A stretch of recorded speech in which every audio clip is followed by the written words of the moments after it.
요한계시록 22장. 또 그가 수정같이 맑은 생명수의 강을 내게 보이니 하나님과 및 어린 양의 보좌로부터 나와서 길 가운데로 흐르더라.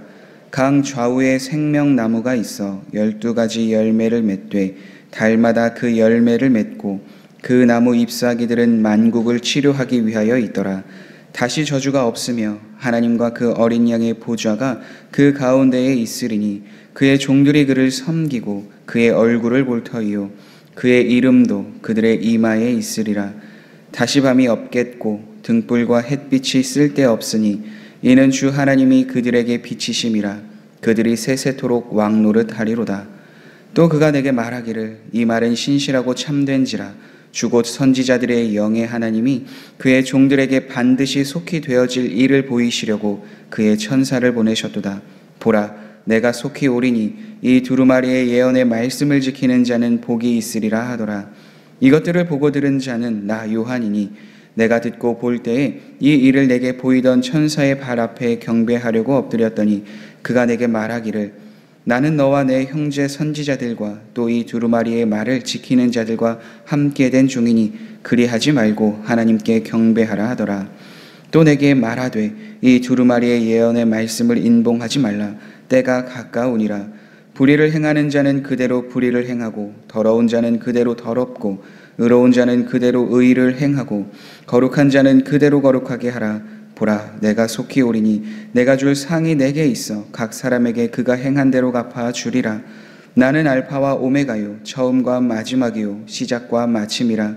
자기 두루마리를 빠는 자들은 복이 있으니 이는 그들이 생명나무에 나아가며 문들을 통하여 성에 들어갈 권세를 받으려 함이로다. 개들과 점술가들과 음행하는 자들과 살인자들과 우상숭배자들과 및 거짓말을 좋아하며 지어내는 자는 다 성 밖에 있으리라. 나 예수는 교회들을 위하여 내 사자를 보내어 이것들을 너희에게 증언하게 하였노라. 나는 다윗의 뿌리요 자손이니 곧 광명한 새벽별이라 하시더라. 성령과 신부가 말씀하시기를 오라 하시는도다. 듣는 자도 오라 할 것이요 목마른 자도 올 것이요 또 원하는 자는 값없이 생명수를 받으라 하시더라. 내가 이 두루마리의 예언의 말씀을 듣는 모든 사람에게 증언하노니 만일 누구든지 이것들 외에 더하면 하나님이 이 두루마리에 기록된 재앙들을 그에게 더하실 것이요 만일 누구든지 이 두루마리의 예언의 말씀에서 제하여 버리면 하나님이 이 두루마리에 기록된 생명나무와 및 거룩한 성에 참여함을 제하여 버리시리라. 이것들을 증언하신 이가 이르시되 내가 진실로 속히 오리라 하시거늘 아멘. 주 예수여 오시옵소서. 주 예수의 은혜가 모든 자들에게 있을지어다. 아멘. 요한계시록 마지막 장인 22장은 1절에서부터 5절까지는 앞에서 우리가 함께 보았던 새 예루살렘에 대해서 계속해서 증언하고 있으며 6절에서부터는 예수님의 재림에 대해서 함께 나누며 또 그 안에서 우리가 어떤 소망을 가져야 할지 그 내용을 이야기하고 있습니다. 먼저 새 예루살렘에 대한 내용이 계속해서 이어지고 있는데요. 먼저 그 천사가 보여준 것은 생명수의 강을 보여줍니다. 또 그가 수정같이 맑은 생명수의 강을 내게 보이니 하나님과 및 어린 양의 보좌로부터 나와서 길 가운데로 흐르더라. 천사가 보여준 이 생수의 강, 그 이름이 생명수의 강인 이유는 바로 이 생명수의 강으로부터 시작되어서 많은 것들이 소생되고 회복되게 되는 그 일들이 경험되어지고 있기 때문입니다. 강 좌우에 생명나무가 있어 12가지 열매를 맺되 달마다 그 열매를 맺고 그 나무 잎사귀들은 만국을 치료하기 위하여 있더라. 다시 저주가 없으며 하나님과 그 어린 양의 보좌가 그 가운데에 있으리니 그의 종들이 그를 섬기며 그의 얼굴을 볼 터이요 그의 이름도 그들의 이마에 있으리라. 다시 밤이 없겠고 등불과 햇빛이 쓸데없으니 이는 주 하나님이 그들에게 비치심이라. 그들이 세세토록 왕노릇 하리로다. 생명수의 강이 하나님 및 어린 양의 보좌로부터 흘러나오는데 그 옆에는 생명나무도 있고 또 그 생명나무는 만국을 치료할 수 있는 능력을 갖고 있다라고 이야기를 합니다. 그리고 그 어린 양의 보좌로부터 흐르는 그 생수의 강이 흐르는 곳에는 다시는 저주가 없고 또 그곳에서는 하나님을 믿는 사람들이 하나님을 바라보며 또 그 삶을 계속해서 행하게 되는데 세세토록 왕노릇하게 하시는 그 은혜가 그곳에 경험된다라고 고백하고 있습니다. 이것은 마치 에스겔 47장에 있었던 성전으로부터 나오는 그 하나님의 성수, 하나님의 물이 다른 곳을 회복하고 하나님의 성전에서 행하시는 그 일들에 대해서 증언함과 같이 새 예루살렘에서도 동일하게 그 하나님의 은혜가 계속해서 나아준다라고 이야기를 하고 있습니다. 특별히 그 생수의 강이 흐르는 그 일들을 예수님께서는 요한복음 말씀에 바로 성령님의 사역과 관련돼서 말씀하여 주신 것을 보았을 때 그 생수의 강이 흐르는 그 곳에는 즉 하나님이 함께 하시고 동행하시며 그 하나님의 능력과 은혜가 계속해서 부어지고 나타나진다라는 것을 우리는 또한 알 수 있습니다. 그래서 그곳에서는 다시는 죽음의 저주가 없고 다시는 아담과 하와가 받았던 그 저주로 인하여서 하나님과의 관계가 단절되는 그 저주는 영원히 없어지게 됩니다. 왜냐하면 어린 양의 보좌로부터 흘러나오는 그 생수의 강이 흐르는 것뿐만이 아니라 그 어린 양의 보좌 앞에 그 중심 앞에 계속해서 우리가 하나님을 바라보며 향하여 나아가는 그 복된 삶이 계속해서 되어짐을 성경은 이야기하고 있기 때문입니다. 요한계시록 21장에서 나눈 것처럼 하나님께서 함께 하시는 그 새 예루살렘 성에서는 다시는 그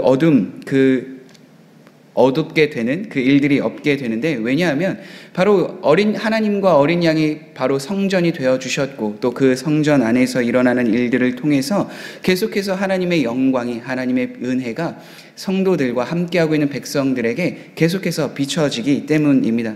그래서 그것으로 인하여서 우리가 하나님의 나라를 사모하며 하나님의 나라를 바라보며 나아갈 때 주시는 그 은혜가 무엇인지 우리가 알 때에 우리는 그 하나님에 대한 소망을 잃어버리지 않고 계속해서 그 믿음의 길을 걸어가게 될 줄 믿습니다. 또한 그 안에서 계속해서 우리에게 강조하고 있는 말씀은 바로 세세토록 영원토록 왕노릇하리로다 라는 이 말씀입니다. 이미 우리는 베드로전서 말씀을 통하여서 그것이 어떠한 은혜인지를 압니다.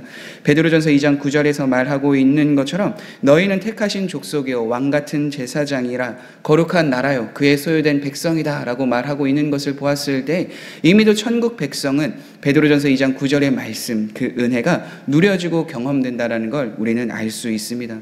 그러니까 계속해서 요한계시록 말씀, 그러니까 새 예루살렘에서 일어나고 있는 그 모습을 통해서 우리에게 말씀하여 주시는 것은 다른 것이 아닙니다. 힘들고 어려운 그 시대 속에서도 믿음을 지키고 하나님의 백성으로서 살아가는 그 결단을 하며 믿음을 지킨 이들에게는 이러한 은혜가 주어지고 계속해서 하나님의 은혜, 하나님이 주시는 말씀의 능력을 힘입어 하나님을 찬양하고 하나님을 경배하고 하나님을 소망하며 나아가는 삶을 살아가게 된다라는 걸 말해주고 있습니다. 그래서 우리는 거룩한 성 예루살렘 성 그곳에 거하며 하나님을 경배하며 하나님을 찬양하며 나아가는 그 삶이 결국 믿음을 지킨 자들에게 주어지는 것을 바라보며 계속해서 그 나라를 추구하며 살아가야 될 줄 믿습니다. 이 말씀은 하나님을 믿는 백성들에게 반드시 이루어지게 되는데 그것을 6절 말씀에 이렇게 이야기합니다. 또 그가 내게 말하기를 이 말은 신실하고 참된지라 주 곧 선지자들의 영의 하나님이 그의 종들에게 반드시 속히 되어질 일을 보이시려고 그의 천사를 보내셨도다.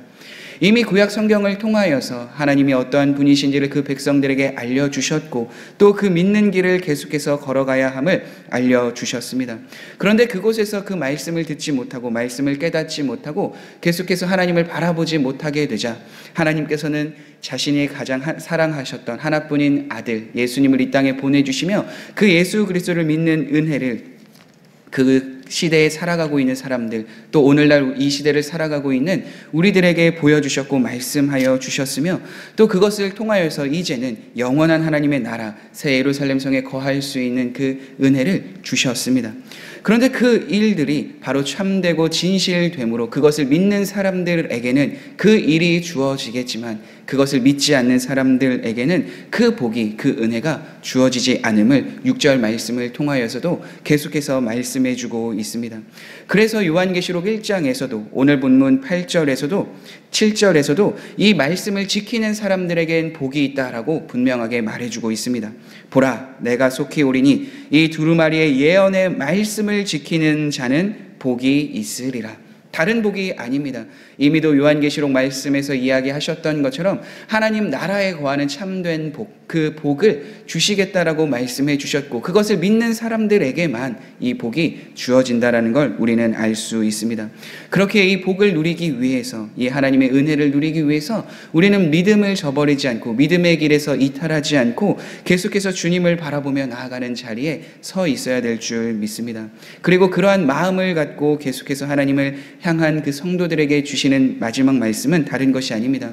이제는 예수님께서 속히 오시게 될 터인데 그때 다른 것을 보지 않고 믿음을 보시고 그들에게 행한 그대로 갚아주리라 라고 하시는 그 하나님의 말씀입니다. 불의를 행하는 자는 그대로 불의를 행하고 더러운 자는 그대로 더럽고 의로운 자는 그대로 의를 행하고 거룩한 자는 그대로 거룩하게 하라. 보라, 내가 속히 오리니 내가 줄 상이 내게 있어 각 사람에게 그가 행한 대로 갚아주리라. 어떻게 보면은 우리가 행한 대로 하나님께서 갚아주신다라는 이 말씀이 두렵기도 하고 떨릴 수도 있습니다. 왜냐하면 지금 내 신앙이, 지금 내 모습이 얼마나 하나님 앞에 옳은 행실을 행하고 있는가, 그것을 생각할 수 있는 말씀이기 때문입니다. 그런데 우리가 생각하는 것은, 여기에서의 행함은 내가 하나님 앞에 어떠한 잘못된 것, 거짓된 것, 그것을 이야기하는 것이 아니라 앞에서 이야기하였던 것처럼 불의를 행하는 자는 그대로 불의를, 더러운 자는 그대로 더럽고 의로운 자는 그대로 의를 행하고 거룩한 자는 그대로 거룩하게 하라 라는 이 말씀에 대한 것으로 우리는 바라봐야 합니다. 우리가 하나님을 향하여 나아갈 때 우리는 부족하고 연약하여 날마다 하나님을 바라보지 못하고 때때로는 하나님의 말씀을 따르지 못하는 삶을 살아갈 때도 있습니다. 그런데 중요한 것은 우리가 그러한 삶을 계속해서 추구하며 살아가는 것이 아니라 그때그때마다 하나님께서 깨닫게 하여 주시고 그때그때마다 우리를 인도하시고 보호하여 주시며 끝까지 그 믿음을 지킬 수 있도록 인도하시는 그 은혜를 우리가 누리고 있다는 것입니다. 그래서 그 은혜를 누리고 하나님 앞에 나아가는 그 삶에서 우리는 의를 행하는 그 자리에 설 수 있고 하나님 앞에 거룩한 그 삶을 살아갈 수 있는 그 자리에 설 수 있게 되기에, 여기서 말하는 그 행위대로 갚아준다라는 것은 하나님을 떠나서 하나님을 배교하여서 하나님을 믿지 않는 그 사람들에게는 내가 영원한 하나님의 복을 누리게 하시는 그 은혜의 길이 아니라 영원한 저주여 심판의 자리, 그곳을 가게 하신다라는 말씀이며, 믿음을 지키고 하나님을 향하여 나아가는 그 사람들에게는 영원한 하나님의 복을 주신다라는 말씀입니다. 그래서 우리에게 은혜되는 말씀은 다른 것이 아닙니다. 요한계시록 22장 마지막 절에 주 예수의 은혜가 모든 자들에게 있을지어다 라고 되어져 있는 이 말씀입니다. 그렇게 우리는 매일 삶에서 하나님의 은혜를 추구하고 하나님의 은혜를 구하며 살아가야 합니다. 하나님의 은혜 없이 어떻게 우리가 그 모든 말씀, 그 모든 예언의 말씀을 지키며 살아갈 수 있을까요? 그것이 불가능하고 어렵기에 날마다 우리는 하나님이 주시는 그 은혜, 나에게 주시는, 우리에게 말씀하시는, 우리를 깨닫게 하시는, 우리를 보호하시고 인도하시는 그 하나님의 은혜를 바라보며 살아가야 합니다. 그래서 특별히 서신서에서는 사도 바울도 그렇고 베드로도 그렇고 계속해서 하나님의 은혜가 너희에게 있기를 원한다, 간구한다, 바란다, 이 말로 마무리를 하는 것을 보게 됩니다. 왜냐하면 어렵고 힘든 그 시기를 견뎌낼 수 있는 것은 나의 힘, 나의 능력에 달려있는 것이 아니라 하나님의 은혜, 하나님의 능력, 하나님의 손길 안에 있기 때문입니다. 그래서 초대교회 성도들에게 중요했던 것이 바로 이 은혜입니다. 다시 오실 그 예수님, 다시 이 땅에 오실 것을 바라보며 나아가는 그 믿음을 지키고 하나님을 바라보며 나아가는 그 삶에 그 주님의 은혜가 있어야, 우리를 붙드시고 인도하시는 그 하나님의 은혜가 있어야 그 모든 일들이 가능해지기 때문입니다. 사랑하는 성도 여러분, 신약 성경을 일독하면서 성도님들에게 경험되고 누려지는 것은 무엇입니까? 요한계시록 말씀 속에서 초대교회 성도들이 계속해서 고난과 핍박과 어려움 속에서도 그 믿음을 지킬 수 있었던 것은 바로 이 하나님의 은혜를 사모하며 서로가 서로를 돕고 서로가 서로를 위하여 기도하며 마음을 나누었기 때문입니다. 신약 성경에서 계속해서 흐르는 것은 하나님의 사랑, 그 하나님의 자비, 하나님의 은혜인 줄 믿습니다. 그렇기 때문에 우리는 날마다 그 하나님의 은혜를 사모하며 은혜를 바라보며 그 믿음을 지키며 다시 오실 그 예수님, 이 땅에 다시 오셔서 이제는 그 고난과 박해와 어려움 속에서 우리의 눈물을 닦아주시고 영원한 하나님의 나라에서 이제는 즐겁고 행복하고 하나님을 찬양하는 그 삶을 살게 하여 주실 그 은혜, 그 복, 그것을 바라보며 나아가야 될 줄 믿습니다. 오늘도 계속해서 하나님의 은혜를 바라보며 하나님의 도우심을 구하며 믿음을 지킬 수 있도록, 끝까지 하나님을 향하여서 나아가는 믿음에서 이탈하지 않을 수 있도록 그 은혜를 구하며 나아가시는 우리 모든 성도님들이 되시길 간절히 소망합니다. 우리 함께 기도하겠습니다. 그렇습니다. 하나님, 올 한 해 신약 성경을 통하여서 하나님에 대해서, 예수님에 대해서, 성령님에 대해서 알게 하여 주시고 깨닫게 하여 주시니 너무나 감사합니다. 하나님, 우리가 보고 들었던 이 말씀이 이제는 삶에서 계속해서 드러나고 또한 누려질 수 있도록 그 은혜의 자리로 우리를 인도하여 주옵소서. 날마다 하나님의 은혜를 묵상하며 살아가는 우리 모든 성도님들이 되시길 간절히 소망합니다. 하나님의 도우심을 간절히 구하며 그 하나님께서 올 한 해 행하셨던 일보다 내년 한 해 또 더욱더 주님을 소망하며 살아가는 모든 성도님들에게 주시고 베푸시는 그 놀라운 능력과 은혜를 경험하는 우리 모든 성도님들이 될 수 있도록 인도하여 주시고 함께하여 주옵소서. 예수님의 이름으로 기도드립니다. 아멘.